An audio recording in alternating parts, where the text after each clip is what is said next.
pengertian konten pemasaran.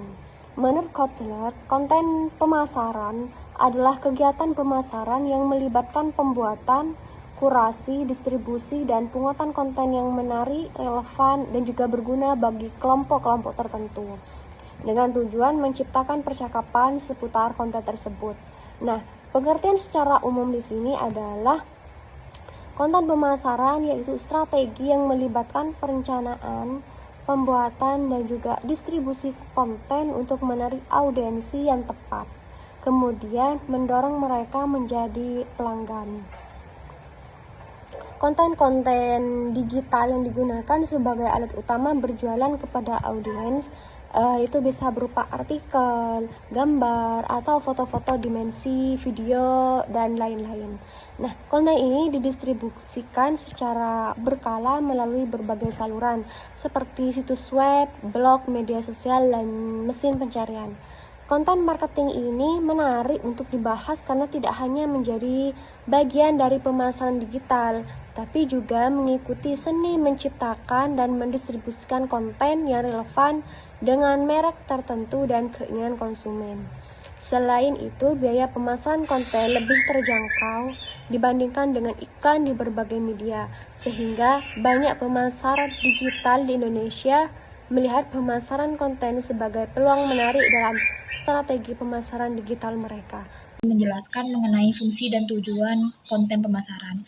Nah, jadi fungsi dan tujuan konten pemasaran itu selain untuk mengedukasi juga untuk memberikan pengetahuan serta pengalaman kepada konsumen melalui informasi-informasi yang saat ini mereka miliki. Nah, fungsi dan tujuan konten pemasaran ini tidak hanya mempromosikan atau memasarkan produk ataupun jasa yang mereka miliki itu secara langsung, akan tetapi mereka dapat mempromosikan produk ataupun jasa mereka itu menggunakan digital marketing. Nah, di sini ada beberapa poin penting mengenai fungsi dan juga tujuan di konten pemasaran. Yang pertama yaitu terhubung ke konsumen dengan mudah. Melalui apa? Melalui digital marketing. Artinya, produsen ataupun perusahaan itu dapat berkomunikasi secara cepat itu melalui digital marketing. Nah, yang kedua yaitu mampu melacak perilaku konsumen. Artinya, perusahaan itu ataupun produsen dapat melacak beberapa kebutuhan yang saat ini produsen ataupun yang saat ini konsumen sangat butuhkan melalui fitur-fitur digital marketing ataupun media sosial. Yang ketiga yaitu memperluas pangsa pasar. Nah, hal ini menjadi hal yang sangat penting dalam konten pemasaran karena dalam memperluas pangsa pasar itu dapat mempermudah atau mempercepat penjualan barang ataupun produk yang perusahaan itu tawarkan, mudah cepat laku seperti itu. Nah, yang keempat yaitu menekan biaya marketing konvensional, mengurangi ataupun menghemat biaya yang dikeluarkan dalam melakukan pemasaran menggunakan metode tradisional ataupun konvensional. Dan yang terakhir yaitu semakin kompetitif di era digital. Artinya dalam era digital ini membuat konten-konten kreatif itu dapat menarik konsumen itu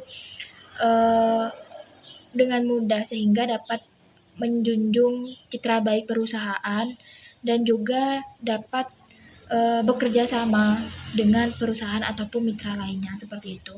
Untuk ini saya akan melanjutkan materi yang ketiga yaitu strategi konten pemasaran. Berikut beberapa strategi konten pemasaran itu. Yang pertama, share. Nah, untuk membuat konten pemasaran yang menarik bagi audiens, maka kita harus membuat konten pemasaran itu secara kreatif dan inovatif agar si audiens itu bukan hanya membeli produk kita tapi juga akan men-share di media sosialnya seperti Facebook, Twitter, IG, WhatsApp, dan lain sebagainya. Nah, yang kedua itu real time publish, di mana dalam membuat konten pemasaran diusahakan konten yang di-share itulah konten yang terbaru dan yang sekreatif mungkin agar dapat menarik pelanggan untuk membeli produk yang kita tawarkan. Dan juga buatlah respon, komentar, atau ulasan atau komplain dari konsumen kepada penjual dengan mudah. Dan biasanya itu waktu yang diberikan itu biasanya 15 menit. Jika lebih, maka konsumen tidak tertarik lagi dengan konten kita. Nah, yang ketiga, berikan edukasi bukan hard selling. Artinya, dalam memanfaatkan media digital untuk konten pemasaran penjual, tidak hanya memberikan promosi terhadap produk yang kita tawarkan, tetapi juga memberikan pengetahuan dan edukasi pasar, sehingga calon konsumen bukan hanya hard selling atau tidak hanya menggunakan teknik penjualan yang menggunakan bahasa yang langsung mendesak agar si konsumen itu langsung membeli produk kita, tetapi dalam digital marketing harus membangun kredibilitas supaya menumbuhkan rasa percaya terhadap produk yang kita promosikan. Keempat, berikan hiburan tidak hanya iklan promosi. Artinya, dalam mempromosikan produk kita tidak hanya memberikan iklan tawaran terhadap produk yang kita jual, tetapi juga diselingi dengan hiburan sehingga konten yang kita berikan itu lebih menarik konsumen karena bukan hanya berisi iklan promosi tapi juga berisi edukasi mengenai promosi kita. Yang kelima itu multi-channel platform, maksudnya membuat konten promosi tidak hanya di satu akun media sosial saja, tetapi bisa di beberapa media sosial yang seperti di Facebook, Twitter, IG, YouTube, blog, dan lain sebagainya. Yang keenam, konten multimedia, utamakan visual. Maksudnya, konten yang di-share itu agar menarik banyak pembeli haruslah konten visual, karena kalau hanya konten yang berisi teks atau audio, itu kurang menarik konsumen. Dan konten pemasaran yang banyak peminatnya itu ya konten yang berupa video, bisa berupa animasi, ataupun gambar yang berisi visual yang bagus. Yang ketujuh itu berpikirlah seperti penerbit atau wartawan. Buatlah konten pemasaran saat ini diusahakan jangan monoton. Artinya harus ada inovasi yang menarik seperti halnya penerbit atau wartawan yang memberikan informasi yang menarik sehingga banyak peminat pembacanya. Begitu juga dalam membuat konten pemasaran. Haruslah berisikan konten-konten yang menarik sehingga banyak konsumen tertarik untuk membeli produk yang kita jual. Nah, yang kedelapan itu tentukan market pasar Anda. Artinya, dalam membuat konten pemasaran haruslah lebih dulu mengetahui market pasar atau sasaran pasarnya itu terlebih dahulu dengan follow influencer untuk dijadikan pedoman dalam sosial media yang bisa ditiru dalam teknik pemasarannya, dan buatlah strategi menggunakan sosial media searah dengan target pasar kita agar tidak banyak membuang waktu akibat salah sasaran dalam menentukan market pasar. Nah, yang terakhir itu listen atau mendengarkan. Berikan sistem yang menampung masukan para konsumen sehingga dari masukan tersebut penjual dapat memahami apa yang dibutuhkan oleh konsumen yang mungkin belum terrealisasi di produk kita. Bagi di sini saya akan menjelaskan terkait poin D, yaitu peran konten pemasaran. Pemasaran konten sangat berdampak secara signifikan dalam suatu bisnis. Karena kenapa? Karena dapat memberikan kemudahan dalam mencapai target yang diinginkan. Ada beberapa peran konten pemasaran dalam suatu bisnis, di antara yang pertama yaitu peningkatan kesadaran merek.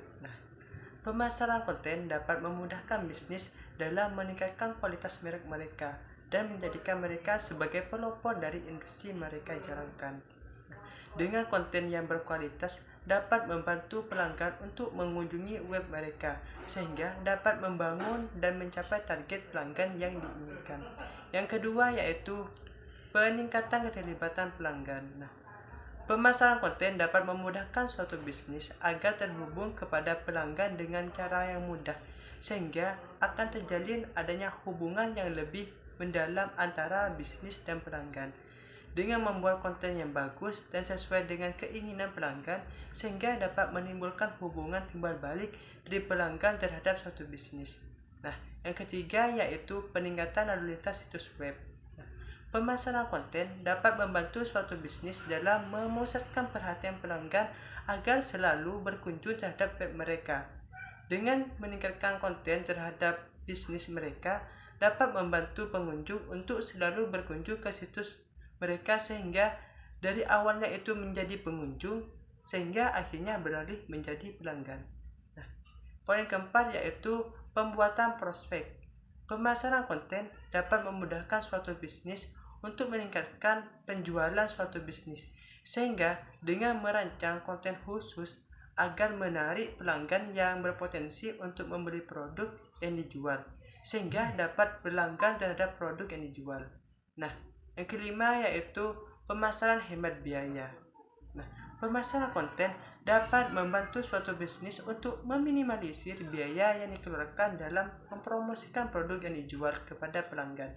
Nah, dengan menciptakan konten yang bermutu secara terus-menerus sehingga dapat menjangkau publik secara lebih luas dan mencapai target mereka tanpa mengeluarkan biaya yang banyak.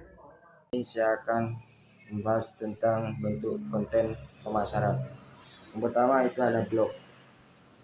Blog di sini digunakan para pembisnis untuk menjelaskan produknya yang ingin dijual dan yang ingin dibisniskan di marketplace ataupun di tempat online lainnya.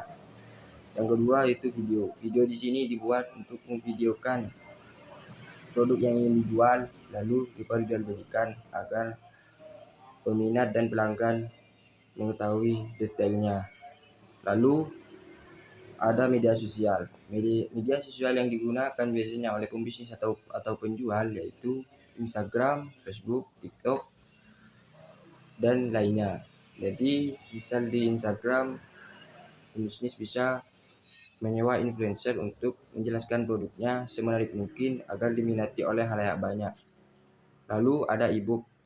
E-book di sini digunakan untuk menjelaskan berbagai produk dan dijual. Sasarannya adalah untuk membaca buku, elektronik book ataupun lainnya. Lalu ada email. Email di sini digunakan untuk mendeskripsikan produk, entah harga terbaru ataupun produk yang lagi tren kepada para email pelanggan. Jadi disebarkan kepada email pelanggan agar mengetahui bagaimana perkembangan produk tersebut.